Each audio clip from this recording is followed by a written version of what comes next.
కెమెరాలు కొద్దిగా ఇటు పెట్టండి. ఈ నిమిషము ఇప్పుడు చిట్యాల్లో పుల్లా రవితేజ జర్నలిస్ట్ ఏ జర్నలిస్ట్ మీద దాడి చేసిన విచక్షణారహితంగా పాశవికంగా ఆటవిక దాడి అయితే చేసిండ్రో ఆ దాడిని సమాజానికి చూపించేసి దాని వివరాలు చెప్పే ప్రయత్నంకు తనను వాళ్ళ ఇంటి ముంగట ఈ నిమిషం పోలీసు వాళ్ళు ప్రహార ఉన్నది. ఆ పోలీసు ప్రహార ఒక్కసారి నేను మీకు చూపిస్తా, జర ఒక్కసారి చూడండి. ఆయన మొత్తం గల్లీ గల్లీ మొత్తం ఇంటికాడ మొత్తం పోలీసు వాళ్ళని పెట్టిరు. ఇది పోలీస్ వ్యాను. వీడికి వస్తాడేమో అని, ఈ మీటింగ్కి వస్తాడేమో అని ఆయన రాకుండా కట్టడి చేసేందుకు చూసిండ్రా, కనబడుతుందా వీడియో అంతా? జర చూడుర్రి, గట్టిగా చూడ్రి. బండి నెంబర్లు కూడా ఉన్నాయి దాని మీద. రవితేజ చిట్యాల వాళ్ళ ఇంటికాడ పోలీసు వాళ్ళు ఆయన రాకుండా, ఇప్పటి నుంచి కాదు ఇది, నిన్న మధ్యాహ్నం నుంచి గల్లీ గల్లీ మొత్తం దాన్ని కట్టడి చేసేసి పురుగు పోనీయకుండా రాత్రి అయితే మొత్తం రోడ్డు మీద ఉండి ఆ వాడకట్టలో కూడా పోనీయకుండా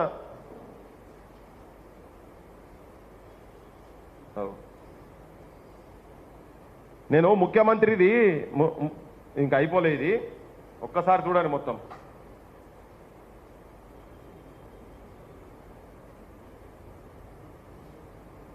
ఈ మధ్య ముఖ్యమంత్రి మాట్లాడింది నేను ఒకటి చూపించదలుచుకున్నా మీకు. వచ్చేసి వీళ్ళు మాటలు ఒకటి మాట్లాడతారు, చేతలు ఒకటి చేస్తారంట. లేవనెత్తండి, ప్రభుత్వానికి విజ్ఞప్తి చేయండి, అవసరం అనుకుంటే నిరసన తెలపండి, ధర్నా చేయండి, ప్రజా సమస్యల మీద మాకు అభ్యంతరం లేదు, మేము అనుమతులు ఇస్తున్నాము, చట్టసభలలో చర్చలు చేయండి. మళ్ళొక్కసారి జనాలు లేవనెత్తండి, ప్రభుత్వానికి విజ్ఞప్తి చేయండి, అవసరం అనుకుంటే నిరసన తెలపండి, ధర్నా చేయండి, ప్రజా సమస్యల మీద మాకు అభ్యంతరం లేదు, మేము అనుమతులు ఇస్తున్నాము, చట్టసభలలో చర్చలు చేయండి. ఈయననేమో ధర్నాలు చేయండి, చర్చలు చేయండి, మేము అనుమతులు ఇస్తున్నామని పొంకనాలు కొడుతుంటాడు ఈ ముఖ్యమంత్రి రేవంత్ రెడ్డి. కానీ యాక్చువల్గా ఏంటంటే ఈ మీటింగ్ గురించి కాదు తన ఇవాళ కొడుకు వచ్చేది. పుల్లా రవితేజ ఇవాళ నిమ్స్లో తనకు న్యూరో సంబంధించిన సమస్య లేదా ఆ గుండా వంశీకృష్ణ అంటోళ్ళు ఏ ఎమ్మెల్యే సపోర్ట్ తోటి గండ్రా సత్యనారాయణరావు, దాంట్లో గండ్రా వెంకటరమణారెడ్డి కూడా ఉన్నాడు, ఇది కొత్త కోణం చెప్పిర్రు. అంటే ఆపోజిషన్ రూలింగ్ ఇద్దరు కలిసే ఉన్నారట ఇలా. ఈ గండ్రా సత్యనారాయణరావు పెంపుడు కుక్క అటువంటి వ్యక్తి వంశీకృష్ణ అనేటోడు మధ్యలో వీళ్ళిద్దరి మధ్యలో పోలీస్ డిపార్ట్మెంట్కి వెళ్ళి సపోర్ట్ చేస్తున్నటువంటి ఏం పేరు అయిన పేరు సంపత్ రావు, ఏసీపీ సంపత్ రావు. అయ్యా డిఎస్పీ, అక్కడ డిఎస్పీ అంటారు. ఇగో ఇవాళ జర ఒక్కసారి దీన్ని క్లోజప్ చేయండి. నిమ్స్లో వాళ్ళు ఆ కొట్టుడుకు ఆయనకు నరాలకు కూడా ఇబ్బంది అయి ఉంటే ఇలా నిమ్స్ హాస్పిటల్లో తనకు అపాయింట్మెంట్ ఉన్నది. నిమ్స్కు పోతాము మేము అంటే కూడా ఈ మీటింగ్కి ఆడొస్తాడు అని చెప్పని ఆయన ఇంటికాడ నిన్న మధ్యాహ్నం నుంచి పోలీసు వాళ్ళని పెట్టిరు. చూడు ఇగో ఇక్కడ నేను క్లియర్ కట్గా చూపిస్తున్నా. న్యూరాలజీ యూనిట్ 2లో అపాయింట్మెంట్ ఉన్నది తనకి. అలా పుల్లా రవీందర్ డేట్ చూడండి, 24th ఆగస్ట్. ఇవాళ తనకు హాస్పిటల్ అపాయింట్మెంట్ ఉన్నది. దెబ్బలు కొడతారు మీరే, బీమారు ఉన్నోడిని మొత్తం ఇలాజ్ కాకముందే హాస్పిటల్కి వెళ్ళి డిశ్చార్జ్ చేస్తారు, వాళ్ళు వీళ్ళు వచ్చిపోతున్నారని. ఈ మీటింగ్ నువ్వేమంటావు, మీటింగ్లు పెట్టుకొని నువ్వు ఏది ఉంటా చెప్పుకోమని ముఖ్యమంత్రి చెప్తాడు. పత్రికా స్వేచ్ఛను ప్రభుత్వాలు పత్రికలు ఏం మాట్లాడినా ప్రభుత్వాలు స్వీకరించే స్థాయిలో ఉండాలనేమో ఉప ముఖ్యమంత్రి మాట్లాడతాడు. అంటే ఇప్పుడు తనకేమో నై పుసుకున్న అంటే మీరు ఒక దిక్కు పోలీసు పాలన ఇనుప బూట్లతోటి ప్రజావాక్కులను వాస్తవాలను నిజాలను తొక్కుతున్నారు, ఒక దిక్కు డైలాగులు మాత్రం పట్టంగానే ప్రజాప్రభుత్వం అని చెప్పి మాట్లాడుతున్నారు. సమాజము చూడండి, వీళ్ళ కథ ఎట్లున్నో చూడండి. వారం దాటిపోయింది, అన్న మీద దాడి చేసి వారం దాటిపోయింది. సమాజానికి వాస్తవాలు చెప్పే ప్రయత్నం చేస్తుంటే మా బోటోలోకి ఎన్ని ఫోన్లు అనుకుంటున్నారు నిన్నటి నుండి. సోపతులతోని ఇక అయిపోయింది కదా మరి అయిపోయాక నీకు అంత ధైర్యం ఉంటే ఎందుకు ఆయన నిన్న మధ్యాహ్నం నుంచి ఇంట్లో ఎందుకు కట్టడి చేసి పెట్టిర్రు? నేను ఈ ఒక్క అంశం మాట్లాడేందుకే నేను మైక్ తీసుకున్నా, ప్రజలకు తెలవాలని. నేను మిగతా విషయాలన్నీ మళ్ళా మాట్లాడతా నేను. కానీ జనాలకు చెప్పేది ఏంటంటే, ఈ రాజకీయ నాయకులను ఎవరిని కూడా నమ్మే పరిస్థితి లేదు. ఒక కటిక పేదరికంలో ఉన్నటువంటి 20-25 సంవత్సరాల నుంచి జర్నలిజం చేస్తున్నటువంటి పుల్లా రవితేజ ఇంటికి నేను, రఘు, సీను మా టీం అంతా పోయాడ చూసిన తర్వాత, ఆయన ఆర్థిక పరిస్థితి చూసిన తర్వాత చలించి ఆయనను ఎంత ఘోరంగా కులం పేరు పెట్టి నేను బహిరంగ చెప్పదలుచుకున్నాను నేను. ఎందుకంటే సమాజం కూడా వినాలి. ఇంకెంతమంది ఆడోళ్ళు, ఎంతమంది కింది కులాలోళ్ళు ఆ మాటలు వినాలని. మాదిగా లంజా కొడుక అని చెప్పని మాట్లాడతాడు, అనుకుంటా కొడతారు. మీరారా మా మీద వార్తలు రాసేదని.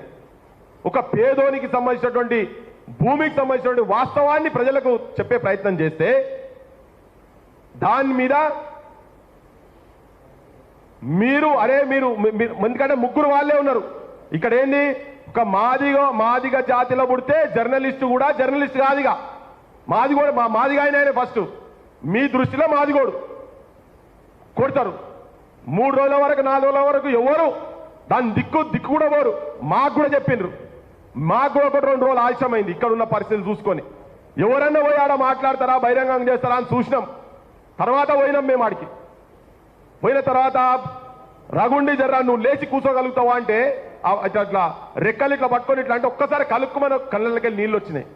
అది చూసినాక అనిపించింది. నిన్నోడు ఫోన్ చేసి నాకు అంటాడు, రఘు ఆయన గురించి మీరు గట్టి ఎట్లా పోతారు పోయి, ఆయన ఏదో చెప్పిండు స్నానం ఇట్లా బయట చేస్తుంటాడు. అరే ఆయన బాత్రూములు లేవు ఆయన ఇంట్లో, 2 రూమ్లు ఉన్నాయి. లేకుంటే బదాట్లా చేస్తారు, గది బతుకోవాలది.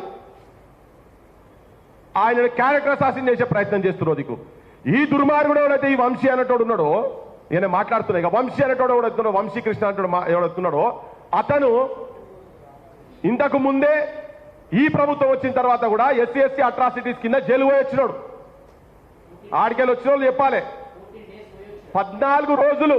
అంటే వీడు హ్యాబిచువల్ క్రిమినల్. ఈ కొత్తగా మాట్లాడేటోడు కాదు ఈయన. ఇంతకుముందు కూడా మాట్లాడండి ఈయన. ఇంతకుముందు కూడా దళితులను కులం పేరు పెట్టి తిడితేనే తీసుకపోయి SC/ST అట్రాసిటీస్ కింద 14 రోజులు పోయిండు.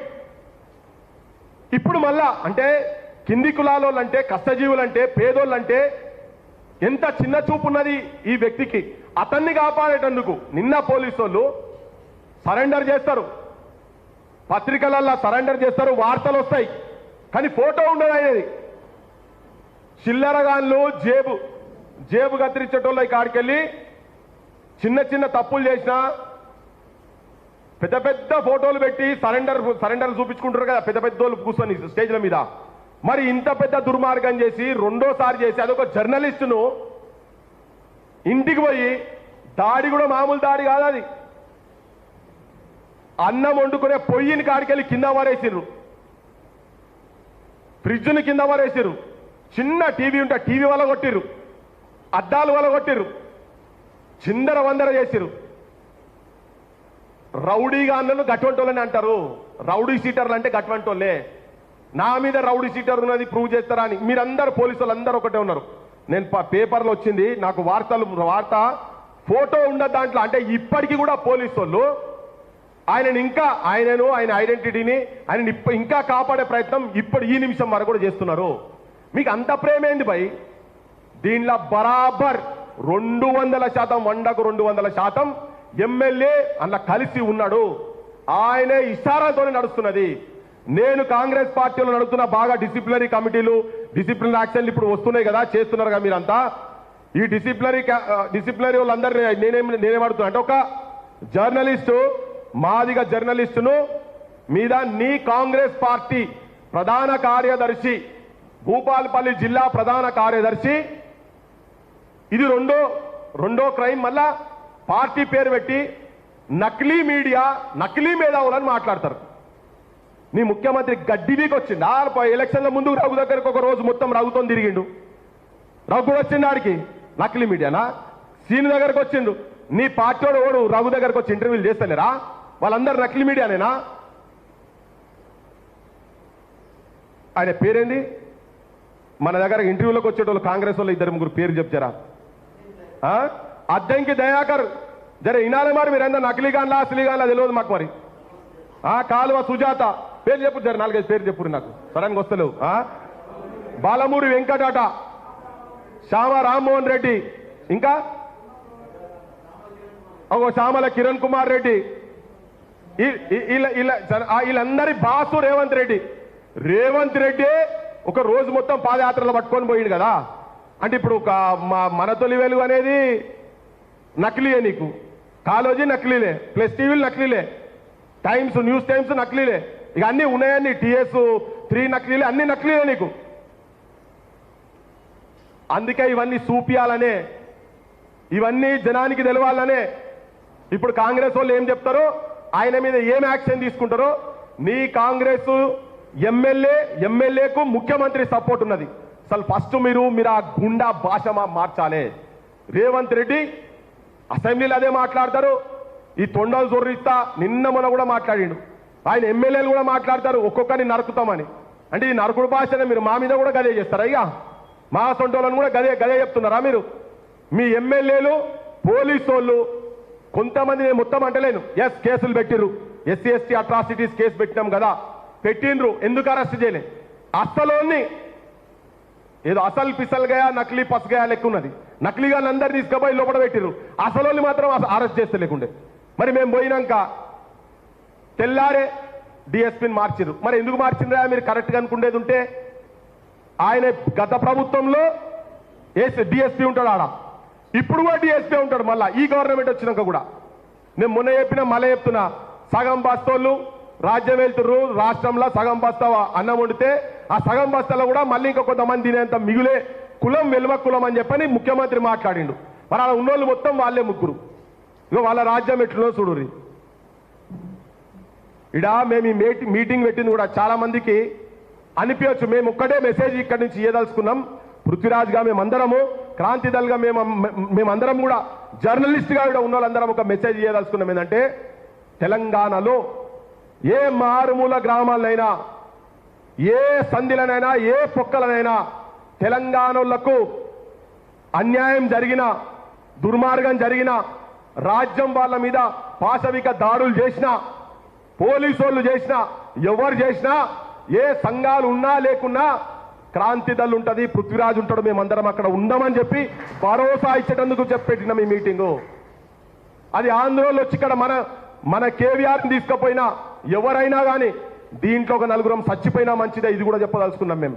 కానీ ప్రజల పక్షాన ఇలా చాలా మంది ఉన్నారు, బయట చాలా మంది ఉన్నారు. నేను చాలా మందితో మాట్లాడినా, కొంతమంది బెంగళూరులో ఉన్నారు, కొంతమంది ఇక్కడ ఉండి బిజీగా ఉన్నారు. వాళ్ళ అంతర్గంగా ఏమున్నదో నాకు తెలియదు. నేను అందరినీ పాజిటివ్గానే చూస్తున్నా.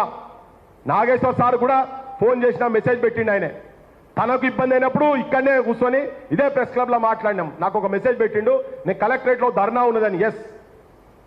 స్వాగతిస్తున్నాం, తనను కూడా స్వాగతిస్తున్నాం. కానీ మెసేజ్ చాలా క్లియర్, సీన్ చెప్పినట్టు క్లియర్గా చెప్పదలుచుకున్నాం. ఏంటంటే ప్రొఫెసర్ నాగేశ్వర్ గారైనా ఇంకెవరైనా కింద క్షేత్రస్థాయిలో ఉన్న మామూలు పల్లెలనైనా ఎవరికి ఇబ్బంది ఉన్నా మాకు మాత్రం తెలిస్తే, అది న్యాయబద్ధంగా కనుక ఉంటే బరాబర్ మేము అక్కడికి పోతాము. ఇంకొక విషయం అంటే ఇప్పుడు కొత్త విషయాలు ఈయన గురించి, పుల్లా రవితేజ గురించి మాట్లాడతారు. ఆయన ఇంతకుముందు నక్సలైట్ల లెటర్లు తీసుకొచ్చేది.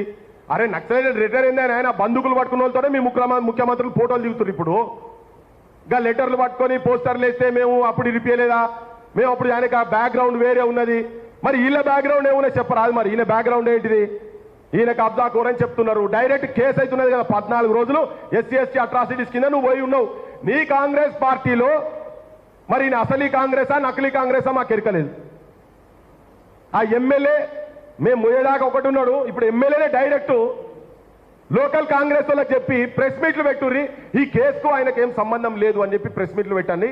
గండ్ర సత్యనారాయణరావు అంటే ఆయనే ఫత్వా దారి చేస్తున్నారు. కొంతమంది పెట్టలే. మేము చెప్తున్నాం, ఇట్లా చేసేటోళ్ళు మీరు లోపటోటి ఉండి బయటకోటి చేసే మీ అందరినీ థరోగా ఎక్స్పోజ్ చేస్తాం. ఇలా నిజంగా మెయిన్ స్ట్రీమ్ ఛానల్ ఏది రాలే. ప్రెస్ క్లబ్లో మీటింగ్ పెట్టిన తర్వాత ప్రెస్లో పనిచేస్తున్నటువంటి వ్యక్తి మీద రాత్రి పూట భార్యాభర్తలు ఇద్దరే ఇంట్లో ఉండంగా 10-10:30కు గుండాగాన్లు పోలీసుల సపోర్ట్ తోటి వచ్చి విచక్షణారహితంగా కొట్టి కింద పడేసి తొక్కి భార్య అడ్డం వస్తే భార్య కుతికే బట్టి నోరు బట్టి ముక్కు బట్టి ఆడోళ్ళ మీద చేయబడద్దు, ఆడోళ్ళ మీద చేయబడి ఇట్లన్నీ చేస్తే మేము దాని మీద పోయి మాట్లాడితే మీరన్నా పెట్టాలి కదా, ఎవడన్నా వారం రోజుల నుంచి మీరన్నా పెట్టాలి కదా. ఎవరు మాట్లాడలే మరి మీరు. మేం పెడితే మీ ఛానల్లో ఒక్క ఛానల్ కూడా రాదా? వెంకటకృష్ణ గారు ఒక చర్చల నేను బహిరంగంగానే మాట్లాడుతున్నాను, ఇంకా బహిరంగంగానే మన మధ్యలో జరిగింది కాబట్టి ఏడ సమస్య ఉన్నా మేము వస్తామని చెప్పని. నీకు ఆంధ్రాలో రేవంత్ రెడ్డిని స్విగ్గీ బాయ్ జొమాటో బాయ్ అన్నందుకు అరెస్ట్ చేసిన దాని మీద చర్చ పెట్టింది కదా. ఇలా నేను అడుగుతున్నాను మిమ్మల్ని, నువ్వు ఆ రోజు చెప్పినావు నువ్వు ఏడ సమస్య ఉన్నా చెప్పు అని. నేను నిన్న నీకు మెసేజ్ పెడదామనుకున్నా మీకు, కానీ ప్రెస్ క్లబ్ నుంచి మీకు ఇన్విటేషన్ పోతుంది కదా. కనీసం ప్రెస్ క్లబ్ లో జరుగుతున్న దానికన్నా ఒక పాత్రికేయుని మీద మన జిల్లా, నీది నాది ఒకటే జిల్లా, జిల్లాలో పక్క పక్కకే ఉంటాయి అవి.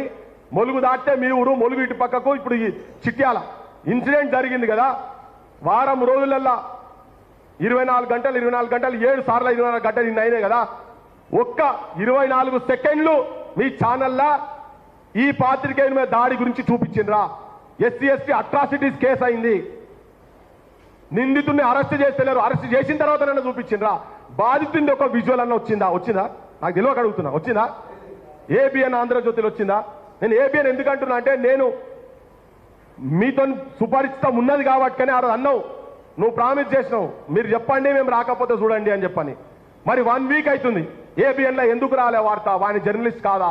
ఆయనకు అక్రిడిషన్ కూడా ఉన్నది కదా. ఒక మామూలు వార్త సామాన్యమైన వ్యక్తి మీద దాడి జరిగినా చూపించాలి. అటువంటిది 23-24 సంవత్సరాలు జర్నలిజంలో వండుకుంటూ ఏదో మారుమూల పల్లెలల్లా వాళ్ళ సమస్యలను వాళ్ళ లోకల్ ఛానల్స్లో పైదాకానో పంపించేటువంటి వ్యక్తి తన ఐజేయు 3 మండలాల బాధ్యుడట. తన ఐజోలందరూ కూడా మాట్లాడేది. ఇంత ఉన్నాక, జర్నలిజం బ్యాక్గ్రౌండ్ ఉన్నాక గా వార్త కూడా మీకు వార్త కాకపోతే మాకు అర్థమైతలేదు. అందుకనే చెప్పిన, ఆ రోజే చెప్పిన నేను, మీరు చూపించకపోతే అసలు మీడియా ఎవరైతే జనం తరపుకెళ్ళి జనం సమస్యలు వాస్తవాలు చూపిస్తారో జనం అవే చూస్తారు. అదే జరుగుతున్నది ఇలా. సోషల్ మీడియా ఎందుకు కింది దాకా పర్కులేట్ అయిపోతున్నది? మా లోపల ఏ శక్తి ఉన్నది? నేనైనా రగైనా సీనైనా మేము పోయి ఆడికి పోయిన తర్వాత ఎందుకు 2 రోజులల్లా యాక్షన్ అయింది, అరెస్ట్ అయిండు. ఇంకొక ఆయన లేకుంటే వారం రోజులు అవుతుంది. సూపీరి ఆడున్నాడో? టెక్నాలజీ పెరిగింది కదా, ఎక్కడున్నాడో చూపి, ఏ ఫంక్షన్లో ఉన్నాడో చూపి. వేరే ఫంక్షన్లో ఉన్నాడు ఆయన ఏం చెప్తున్నట పోలీసు వాళ్ళు. చూపివయా, చూపిస్తే మేము మాట్లాడాం కదా. చూపి వాళ్ళు బాధితులు చెప్తున్నారు, తన్నులు తిన్నోళ్ళు చెప్తున్నారు ఆయన ఉన్నాడా అని చెప్తున్నారు. మరి అది చూపిస్తే ఆయన అరెస్ట్ చేయాల్సిన అవసరం కూడా లేదు కదా. అంటే కేసులను తప్పుదారి పట్టించి అబద్ధాలమయం చేయకండి అని చెప్పదలుచుకున్నా. మా బట్టి విక్రమార్క గారు చెప్తారు, నిన్న ఉప ముఖ్యమంత్రి గారు వర్డ్ టు వర్డ్ చెప్పాలని పెట్టుకున్నా, పాలకులను నిలదీసే పత్రికా స్వేచ్ఛకు స్వాగతం. పాలకులను నిలదీసే పత్రికా స్వేచ్ఛకు స్వాగతం. నిన్న కాంక్లేవ్ అయింది కదా, నిన్న మొన్న ఇక్కడ కాంక్లేవ్లు వచ్చి ఎన్ రాము పెద్ద పెద్దోళ్ళ ముంగట మాట్లాడిండ్రు. అన్నా మంచిదే, చాలా మంచి ఉద్దేశం ఇది, కానీ ఆచరణలో ఉన్నదా లేదా అనేది. విమర్శలను స్వీకరించే ధైర్యం ప్రభుత్వాలకు ఉండాలి. మరి నీ ప్రభుత్వానికి ఉందా? నిజాన్ని మాట్లాడుతున్నాం. హాస్పిటల్ అపాయింట్మెంట్ ఉన్నదంటే కూడా ఒక పాత్రికేయుణ్ణి తన మీద దాడి జరిగి అవమానంగా ఉండి సచ్చటట్టు కొట్టిన తర్వాత తనను వాయిస్ ఇక్కడ తీసుకొచ్చి ఆ నిమ్స్ అపాయింట్మెంట్ అవసరమైతే ఇక్కడ తీసుకొస్తాం కావచ్చు. మరి నిన్నగాక మొన్న మాట్లాడితే దేశం మొత్తం బెంగళూరు వాళ్ళు, ఆ తర్వాత మన ఒరిస్సా వాళ్ళు, మైసూరు వాళ్ళు, బెంగాల్ వాళ్ళు అందరూ వస్తే వాళ్ళ ముంగట బడే మాటలు మాట్లాడినావు. మరి ఉపన్యాసాలు అయితే ఇచ్చారు కదా. అయితే తెలంగాణలో చాలా అద్భుతంగా నడుస్తున్నది రాజ్యము. ఈడ మేము ప్రజల పక్షాన ఉన్న ప్రజాపాలన అని చెప్పేటందుక మరి ఎందుకు రానియలేదు? ఇవాళ నీ పోలీసు వాళ్ళని ఎందుకు పహారా పెట్టిండా? ముఖ్యమంత్రి లేనప్పుడు ఉప ముఖ్యమంత్రి ఆయన ఇలా పొద్దుగా దిగిండు. హీరో సార్ టీషర్ట్లు బీషర్ట్లు వేసుకొని ₹1,00,000 టీషర్ట్లు ₹1,00,000 బూట్లు వేసుకొని దిగిండు కదా పెద్ద మనిషి. బాధితులను పోలీస్ పటేల్ మన్వన్ పాలన మరి ఆయన వాళ్ళు ఏం పట్టోళ్ళు మనకైతే తెలియదు. కానీ ఈయన మాత్రం ఇంతకుముందు గడిల పాలన అన్నాడు, ఇప్పుడు జూబ్లీహిల్స్ గడిలకెళ్ళి నడుపుతున్నాడు. ఈయన దాన్న శివరెడ్డి భాయ్ గడిల పాలన నడుపుతున్నాడు. ప్రజలకు స్పష్టంగా చెప్పదలుచుకున్నా, ఈ వేదిక మీదకెళ్ళి తెలంగాణలో ఏ జర్నలిస్ట్ మీద పడ్డా, ఏ జర్నలిస్ట్ మీద చెయ్యి పడ్డా, అది చిన్న ఛానలా పెద్ద ఛానలా అది ఎంట్రీ అయిన ఛానలా ఎంట్రీ కాదు. ఇక నువ్వు నీ యూనివర్సిటీలలో డిక్షనరీలలో ఆక్స్ఫర్డ్ డిక్షనరీలలో చూసుకుంటే అది తెలుస్తా చెప్తారు. నీ డిక్షనరీలో ఏ ప్రాంతం ఏ యూనివర్సిటీ డిక్షనరీ జర్నలిజం ఏందో ఒకసారి చదువుకో. నువ్వు ఆడిదాకా పోయొచ్చినావు కదా, లండన్ కూడా పోయొచ్చినావు కదా, చదువుకో.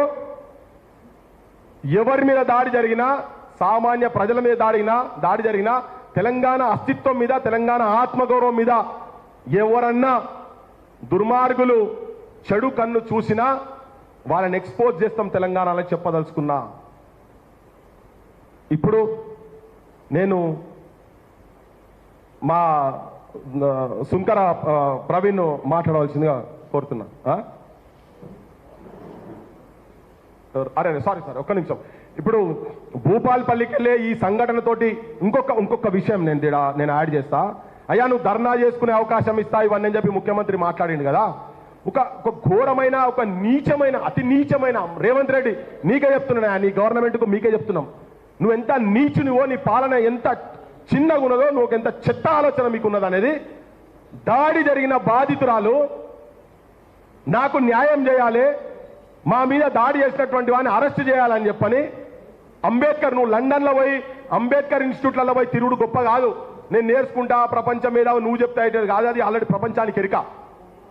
అంబేద్కర్ విగ్రహం ముంగట్టుకొచ్చి కూర్చొని తన ప్రొటెస్ట్, తన వాయిస్ వినిపిద్దామని తెలంగాణ ఆడబిడ్డ, తెలంగాణ బతుకమ్మ, తెలంగాణ దళిత జాతి ముద్దు బిడ్డ బాధితురాలు అంబేద్కర్ విగ్రహం కాడ కూర్చుంటే ఎర్రటెండ నేను రఘు శ్రీను మేము పోయి ఉంటే ఏంది గిట్లా కూర్చున్నారంటే పోలీసు వాళ్ళు గంట సత్యనారాయణరావు ఆర్డర్స్ మీద, అక్కడ ఎమ్మెల్యే ఆర్డర్స్ మీద ఎవరు టెంట్ ఇవ్వద్దు, ఫ్లెక్సీ పెట్టుకుంటామంటే ఎవడు ఫ్లెక్సీ ఇవ్వద్దు, ఏ టెంట్ హౌస్ వాడు ఎవడు కానీ అక్కడ ఇస్తే బిడ్డ మీ సంగతి చెప్తామంటే వడ్లు ఆరబోసుకునేటువంటి పరదాలు కిందేస్తే ఆ పరదాల మీద కూర్చున్న మేము కూడా దాదాపు 1.5-2 గంటలు ఎర్రటి ఎండల.